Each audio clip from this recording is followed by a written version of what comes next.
On Wednesday, the Senate approved Kevin Warsh as chair of the Federal Reserve. The vote ended 54-45, giving Donald Trump a political victory and placing his preferred candidate at the head of the central bank. But by Thursday, even figures aligned with Trump were openly cautioning that the president may not receive the outcome he expected. One economic assessment described the situation clearly. The report stated that rising inflation creates a difficult environment for incoming Fed Chair Warsh. Analysts argued that accelerating prices would likely keep the Federal Reserve inactive during his opening meetings and possibly throughout the remainder of 2026. Consumer prices climbed 0.9% in March. In April, they increased another 0.6%. Meanwhile, the federal funds rate remains between 3.5% and 3.75%. Financial markets are now assigning a 97% chance that Warsh's first FOMC gathering, scheduled for June 16th through June 17th, will conclude without any adjustment to interest rates. Trump has repeatedly demanded lower rates for the past 18 months. He publicly attacked Jerome Powell, labeling him a disaster, a terrible chairman, and a numbskull. He pushed the Department of Justice to investigate renovations connected to Powell's office. He also attempted to remove Fed Governor Lisa Cook. Warsh was selected as Powell's replacement because Trump believed he would move quickly toward cutting rates. Yet markets now see a 97% likelihood that Warsh's debut meeting ends with no action at all. That creates a looming test between the White House and the Federal Reserve at a moment when mortgage rates remain caught in the middle. Kevin Warsh is 56 years old. He graduated from Stanford before attending Harvard Law School. From 2006 until 2011, he served as a governor at the Federal Reserve during the financial crisis of 2008. Throughout that period, Warsh earned a reputation as a strong inflation hawk. He consistently warned that the Fed's aggressive bond purchasing programs could trigger lasting instability in prices. Inside policy discussions, he repeatedly cautioned that those emergency measures carried serious long-term consequences. His disagreements over crisis-era monetary policy eventually became so deep that he resigned in 2011. Later, his public stance began to shift. Between 2024 and 2025, Warsh increasingly supported lower interest rates. He moved closer to Trump's economic messaging and argued that the Federal Reserve had lost public credibility and required major institutional change. He received his nomination in late January of 2026 and secured confirmation this week. During confirmation hearings, Senator Elizabeth Warren described him as a sock puppet for Trump. Democrats opposed him almost unanimously, voting 44-1 against confirmation. Janet Yellen previously received 56 votes. Ben Bernanke secured 70. Alan Greenspan earned 91. Warsh entered office with only 54 votes, the smallest level of Senate support for any Fed chair in modern history. Now he arrives at the world's most influential economic institution, carrying the weakest political mandate since Senate confirmations for Fed chairs began in 1977. At the same time, the economic backdrop has become extraordinarily difficult. Consumer prices jumped 0.9% during March and another 0.6% in April. Combined together and annualized, inflation is running above 7% yearly. The conflict involving Iran has pushed Brent crude beyond $13 per barrel, marking an increase of more than 50% since the war began. Rising oil prices increase transportation expenses, and those transportation costs eventually affect nearly every product sold in stores. At the same time, tariffs from the 145% trade war with China are adding additional inflationary pressure. Former Cleveland Federal Reserve President Loretta Mester, who worked alongside Warsh during his earlier tenure as governor, addressed the situation directly. She stated that he cannot credibly argue for rate cuts under current conditions because inflation remains a serious problem. Those comments directly target the exact policy Trump has demanded and the same lower rate arguments Warsh himself spent the last year supporting publicly. Inflation figures have now made those arguments more difficult than at any stage since his nomination process started. The FOMC, the 12-member committee responsible for setting interest rates, has shown little willingness to support cuts in the current environment. Several officials from the committee recently emphasized the importance of keeping the possibility of future rate increases available rather than moving toward cuts because of continuing inflation concerns. Warsh does not possess unilateral authority to lower rates. The Fed chair technically controls only one vote out of 12. However, the chair still carries enormous influence. The chair of the Federal Reserve controls the agenda. The chair guides discussion, builds consensus, and represents the institution publicly. But the position does not allow one person to override an entire committee studying the same inflation numbers and arriving at the same conclusion. Another complication now makes Kevin Warsh's situation even more difficult. Jerome Powell has not left the Federal Reserve. Powell's term as Fed chair officially ended on Friday. However, his role as a standard Federal Reserve governor continues until January of 2028. He remains inside the institution. He still sits at the FOMC table. He still votes on interest rate decisions that Donald Trump spent years demanding he reduce, and which Powell repeatedly refused to lower for political reasons. Now Powell returns as an ordinary voting member who can oppose any proposal Warsh brings forward. The individual Trump spent 4 years attempting to remove has become Warsh's most influential colleague inside the committee. Powell also has no reason to make the transition easy, and every institutional incentive to defend the credibility he protected throughout his tenure. Former Federal Reserve officials told analysts that Warsh's opening meeting on June 16th could become what one FOMC insider described as a good family fight. That phrase came from someone who observed committee dynamics for decades. It refers to the moment a new chair attempts to push the institution toward a direction the committee is unwilling to accept. The chair can persuade. That influence matters. University of Chicago professor Randall Krosner, who served beside Warsh, explained it directly. The chair still has to convince the other members. But convincing 11 additional voting officials to reduce rates while inflation is running above 7% annualized is not simply about persuasion. It becomes a mathematical problem. During his confirmation hearing, Warsh publicly pledged that he would operate independently and would not shape policy around Trump's preferences. He stated clearly that monetary policy must remain fully independent. Trump nominated him expecting rate reductions. One analysis warned there is a serious possibility Trump could erupt politically if Warsh fails to deliver cuts during June. June 16th is now only 30 days away.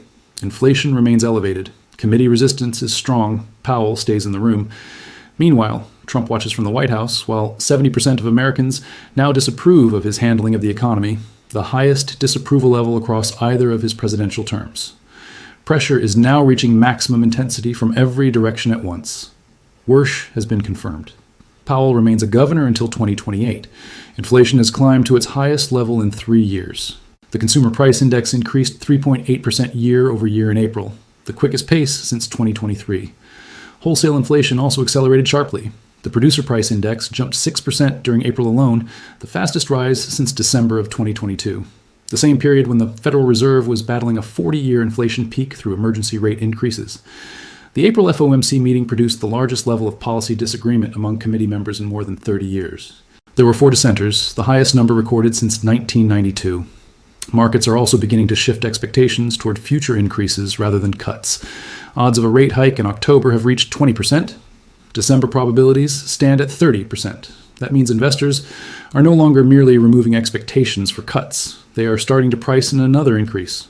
Trump wanted lower rates. The economic data is moving in the opposite direction, and every decision from this point forward now belongs to Warsh. The structure of the Federal Open Market Committee explains why this creates such a difficult policy trap. The FOMC does not operate as a dictatorship. It functions as a committee. Kevin Warsh controls 1 vote out of 12. 7 of those 12 positions belong to Federal Reserve governors appointed by presidents and serving 14-year terms.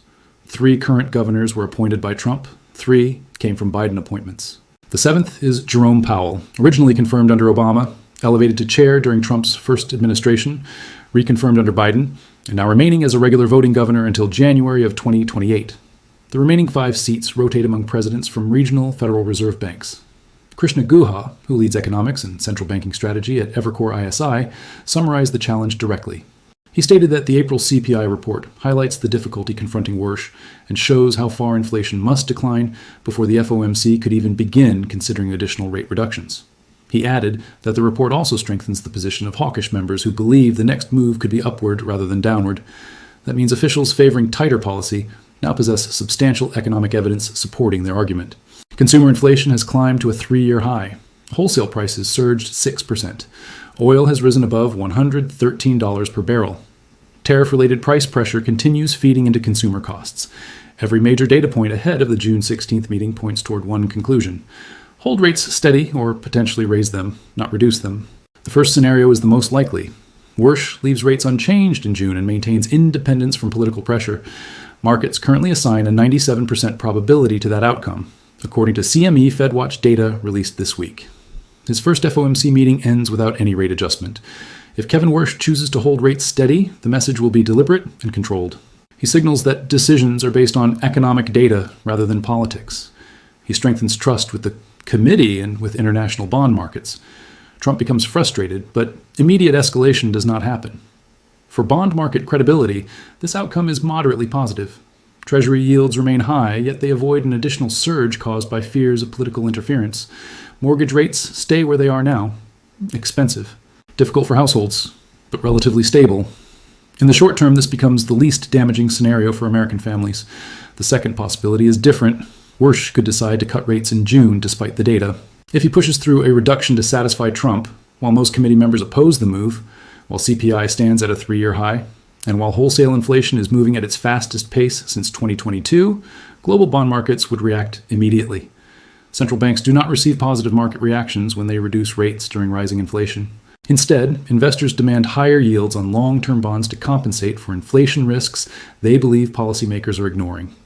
Under that situation, the 10-year Treasury yield would move upward rather than downward after a politically driven cut.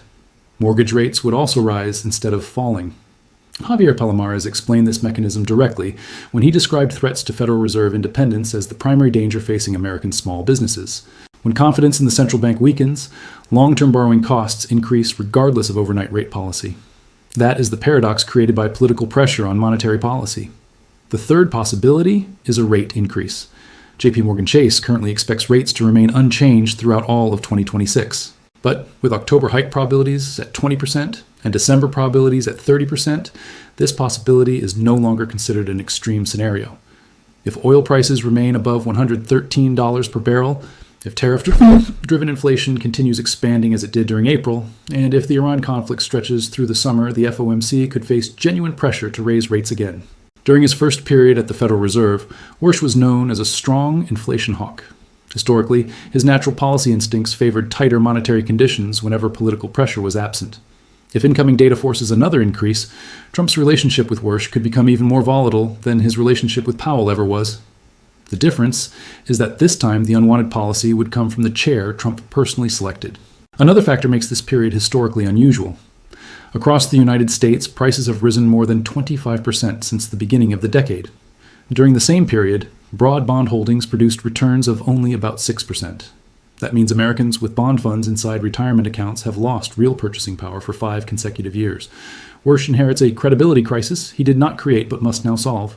Neither financial markets nor consumers, surveyed by the Federal Reserve, believe inflation will return to the 2% target within the next 5 years. That loss of confidence around future inflation is the most dangerous monetary condition the Fed has faced since the 1970s.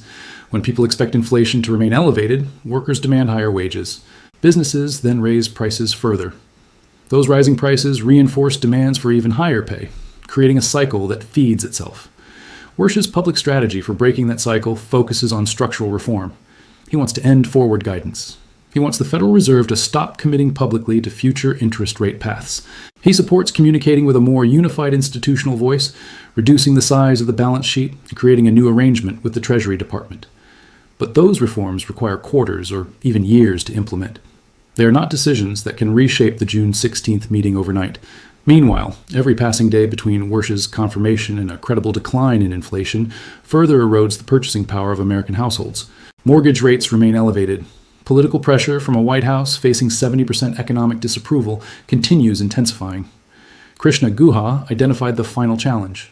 Because the administration has repeatedly demanded lower rates, any dovish shift risks increasing concerns about Federal Reserve independence. If Wersch cuts, markets will question his motives. If Wersch holds steady, Trump will question his motives. There is no option that satisfies political demands, inflation realities, and global bond market credibility at the same time.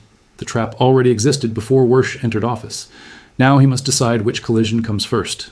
For Americans, the immediate reality is straightforward. Rates are likely remaining between 3.5% and 3.75% through at least June, and very likely through the remainder of 2026. Mortgage rates are not expected to decline meaningfully this year. Savings accounts continue generating returns that still fail to outpace inflation. And one of the most consequential confrontations in Federal Reserve history is now unfolding in real time, with June 16th serving as the first major public test. Follow closely for the next developments as the Federal Reserve, the White House, and global markets move toward a decision that will shape borrowing costs, savings, and household finances across the United States. Please leave your thoughts about this content in the comments below. Thanks for watching. See you in the next one.